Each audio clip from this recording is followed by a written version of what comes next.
तो जय हिंद मित्रों, I hope everybody is fine. और एक बार फिर से आप लोग इस खबर को सुन के हैरान हो जाओगे कि एक बार फिर से पूरी दुनिया की निगाहें एक ही विमान पर आकर टिक गई हैं। और ये विमान है भारत के प्रधानमंत्री नरेंद्र मोदी जी का, क्योंकि लंबे इंतजार के बाद आखिरकार पीएम मोदी जी के विमान ने इजराइल के लिए उड़ान भर ली है। और अब जैसे ही पीएम मोदी जी के विमान ने इजराइल की धरती की ओर उड़ान भरी, तभी अचानक आसमान में एक ऐसा घटनाक्रम शुरू हुआ है जिसने दुनिया के सबसे शक्तिशाली एयर डिफेंस सिस्टम को अलर्ट कर दिया है। क्योंकि पीएम मोदी जी का विमान सच में मिसाइलों के खतरों के बीच फंस गया है। और ये वही खतरा है जो इजराइल और अमेरिका की मिसाइलों से बड़ा है, क्योंकि अरबियन सी से लेकर मिडिल ईस्ट में अमेरिका और ईरान के बीच में जंग जैसे हालात बने हुए हैं। दोनों ही देश एक दूसरे पर मिसाइलें दाग रहे हैं। अब इन्हीं मिसाइलों के डर से इजराइल ने भी अपने सबसे आधुनिक एयर डिफेंस सिस्टम आयरन डोम और आयरन बीम को तुरंत एक्टिव कर दिया है। आइए बताते हैं कि कैसे इस नए घटनाक्रम ने भारत और इजराइल को अलर्ट कर दिया और कैसे अचानक से इजराइल के आयरन बीम और आयरन डोम सुर्खियों में आ गए हैं। दरअसल वीडियो बेहद ही धमाकेदार है, आप लोग वीडियो को बिल्कुल भी स्किप मत करना। और अगर आप लोग हमारे चैनल पे पहली बार आए और अभी तक आप लोगों ने चैनल को सब्सक्राइब नहीं किया तो एक देशभक्त होने के नाते सबसे पहले चैनल को सब्सक्राइब कर लेना, बेल आइकन को प्रेस कर लेना और वीडियो पर भी लाइक एंड कमेंट करना मत भूलिएगा। दरअसल आज के इस वीडियो में हम आपको बताएंगे उस पूरे घटनाक्रम के वो हर पल जब पीएम मोदी जी का विमान मिडिल ईस्ट के सबसे संवेदनशील एयर स्पेस से गुजर रहा था और कैसे इजराइल ने दुनिया को दिखाया कि भारत उसके लिए कितना महत्वपूर्ण साझेदार है। लेकिन इस पूरे घटनाक्रम की शुरुआत होती है भारत से, जब प्रधानमंत्री नरेंद्र मोदी जी का विशेष विमान जब दिल्ली से इजराइल के लिए उड़ान भरता है, जहां पर इजराइल के प्रधानमंत्री बेंजामिन नेतन्याहू पीएम मोदी जी का बेसब्री से इंतजार कर रहे हैं। इसलिए पीएम मोदी जी की ये कोई यात्रा नहीं है, बल्कि ये एक रणनीतिक मिशन है जो भिखारी पाकिस्तान के लिए सबसे बड़ा सरदर्द बन गया है। क्योंकि ये एक ऐसा मिशन है जिसको लेकर भिखारी पाकिस्तानी नहीं बल्कि पूरी दुनिया की नजर गड़ी हुई है। क्योंकि जैसे ही पीएम मोदी जी का विमान अरब सागर के ऊपर पहुंचा, वैसे ही मिडिल ईस्ट में पहले से ही चल रहे सैन्य तनाव ने अचानक नया मोड़ ले लिया। क्योंकि रिपोर्ट्स के मुताबिक उसी समय क्षेत्र में मिसाइल गतिविधियों का अलर्ट जारी हुआ और कई देशों के air defence system high alert पर आ गए। क्योंकि इस समय ईरान और अमेरिका के बीच में भी भयानक जंग जैसे हालात बने हुए हैं। दोनों ही देश अंधाधुंध तरीके से मिसाइल फायर कर रहे हैं। इसलिए ये सिनेरियो और भी घातक हो जाता है, क्योंकि उस समय पीएम मोदी जी के विमान को लेकर भी अफवाहें फैल गई कि पीएम मोदी जी का विमान सुरक्षित नहीं है और पीएम मोदी जी की ये उड़ान खतरे में आ सकती है। क्योंकि इस समय दुनिया भर के सभी ताकतवर लीडर्स मिडिल ईस्ट एरिया से गुजरने में काफी हिचकिचा रहे हैं और इस एरिया से गुजरने वाली सिविल फ्लाइट्स भी काफी हद तक कम हो गई हैं। ईरान के ऊपर से तो सिविल फ्लाइट्स भी नहीं गुजर रही हैं, क्योंकि अरबियन सी में तो यूएस आर्मी डिप्लॉय है,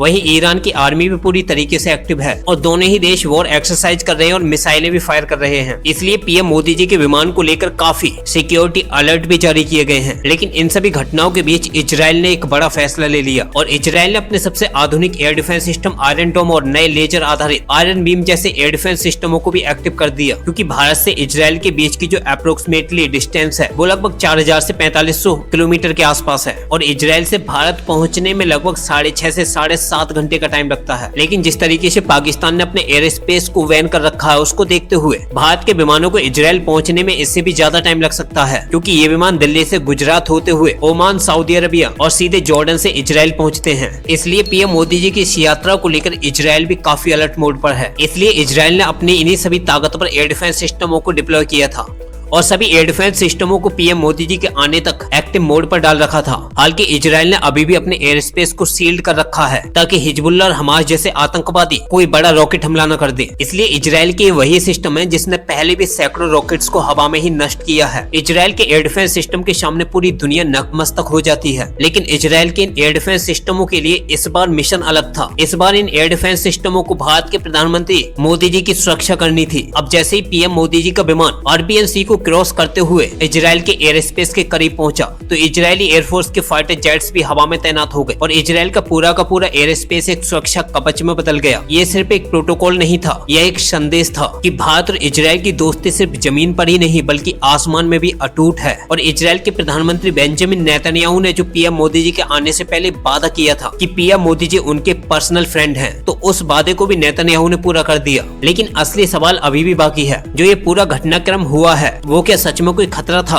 या यह सिर्फ एक एहतियाती कदम था? क्योंकि वैसे तो पीएम मोदी जी का विमान इजराइल में लैंड कर चुका है और इजराइल के अंदर पीएम मोदी जी का भव्य स्वागत भी हुआ है। लेकिन पीएम मोदी जी के विमान को लेकर सवाल यह है कि अगर खतरा था तो वो किससे था? ईरान या क्षेत्र में सक्रिय अन्य ताकतों से? क्योंकि पीएम मोदी जी की ये यात्रा ऐसे समय पर हो रही है जब मिडिल ईस्ट का माहौल बेहद ही संवेदनशील बना हुआ है। हर पल बदलते हालात, हर पल बदलते समीकरण और इसी बीच भारत के प्रधानमंत्री का इस क्षेत्र में पहुंचना अपने आप में एक बहुत बड़ा संकेत है, क्योंकि भारत के तो ईरान के साथ भी काफी अच्छे रिलेशन है और जो अमेरिका है उसके साथ भी। लेकिन दोनों ही देशों के बीच में जो तनाव है वो काफी बड़ा हुआ था और दोनों ही देश एक दूसरे की तरफ मिसाइलें फायर कर रहे थे। लेकिन फिर भी पीएम मोदी जी के विमान को इनसे भी ज्यादा खतरा तो मिडिल ईस्ट में पनप रहे आतंकवादियों से था। हाल की अभी खबरें बिल्कुल साफ हो गई है कि पीएम मोदी जी इजराइल पहुंच चुके हैं। आप लोग चाहे तो खुद ही आर्टिकल देख लो। आर्टिकल में छापा है कि PM Modi ji arrives in Tel Aviv, set to become first Indian PM to address Knesset. यानी कि आर्टिकल में साफ हो गया कि पीएम मोदी जी इजराइल पहुंच चुके हैं और वो भारत के पहले प्रधानमंत्री बनने वाले हैं जो इजराइल की पार्लियामेंट को एड्रेस करेंगे। लेकिन अभी तक जो खबरें निकल के आई हैं उनमें एक बात बिल्कुल साफ है कि इजराइल के अंदर जो अपोजिशन पार्टी है उन्होंने पीएम मोदी जी को बॉयकॉट किया है। यानी कि अपोजिशन ने बिल्कुल साफ कर दिया कि पीएम मोदी जी इजराइल की पार्लियामेंट को एड्रेस नहीं कर सकते। हाल के अगर इजराइल के प्रेसिडेंट पीएम मोदी जी को इनवाइट करते हैं तो पीएम मोदी जी एड्रेस जरूर करेंगे और इजराइल की पार्लियामेंट को एड्रेस करने वाले पीएम मोदी जी भारत के पहले प्रधानमंत्री बन जाएंगे। हाल के इजराइल के अंदर जिस तरीके से इजराइल के उच्च स्तरीय अधिकारियों ने पीएम मोदी जी की सुरक्षा की है और इजराइल के अंदर भव्य स्वागत किया है, वो दिखाता है कि भारत अब सिर्फ एक देश नहीं बल्कि एक वैश्विक शक्ति बन चुका है। और यही नहीं, पीएम मोदी जी की इस यात्रा से पहले इजराइल भारत को अपने आयरन डोम जैसे एयर डिफेंस सिस्टम को भी ऑफर कर चुका है। ये वही एयर डिफेंस सिस्टम है जिसे पीएम मोदी जी की सुरक्षा में भी लगाया गया है। अब आप लोग चाहें तो खुद ही आर्टिकल देखो जिसमें साफ है कि India eyes iron dome tech as part of $10 billion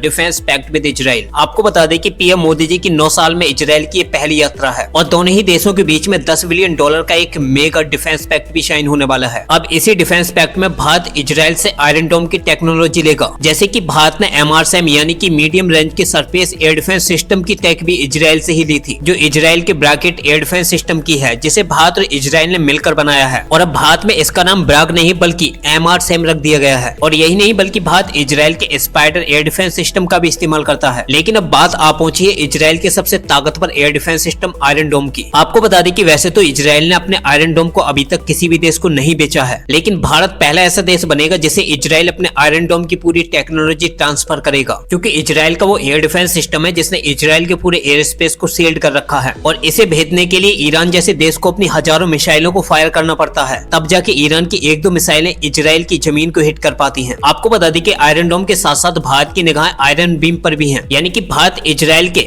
iron beam को भी खरीदना चाहता है, जो इजराइल का रिसेंटली डिप्लॉय किया गया सबसे ताकतवर लेजर एयर डिफेंस सिस्टम है। यानी कि अगर भारत को आयरन बीम की पूरी टेक्नोलॉजी मिल जाती है तो विकारी पाकिस्तान को घुटनों पे लाने में भारत को कुछ ही टाइम लगेगा। पाकिस्तान के पास तो इतने हथियार भी नहीं है जो भारत के अंदर भारत की एयर शील्डिंग को भेद सके। यानी कि अगर भारत को ये दोनों ही एयर डिफेंस सिस्टम मिल जाते हैं तो पीएम मोदी जी का जो सुदर्शन चक्र जैसे एयर शील्डिंग को विकसित करने का सपना है वो जल्द ही पूरा हो जाएगा। भारत के आसमान को भेदने के लिए दुश्मन को हजारों मिसाइलें दागनी पड़ेंगी, क्योंकि भारत के ये एयर डिफेंस सिस्टम तो दुश्मन के रॉकेट सिस्टम और ड्रोनों के लिए मैन्युफैक्चर किए जाएंगे। और यही नहीं, रिसेंटली जो खबरें निकल के आई उनमें दावा किया गया है कि भारत और इजराइल मिलकर बैलिस्टिक मिसाइल डिफेंस सिस्टम को भी विकसित कर रहे हैं। और अगर भारत और इजराइल इस एयर डिफेंस सिस्टम को विकसित कर लेते हैं तो विकारी पाकिस्तान की जो गौरी और शाहीन जैसी परमाणु बैलिस्टिक मिसाइलें हैं वो भी धराशायी हो जाएंगे। यानी कि दुश्मनों का भारत के अंदर खतरा 0 हो जाएगा।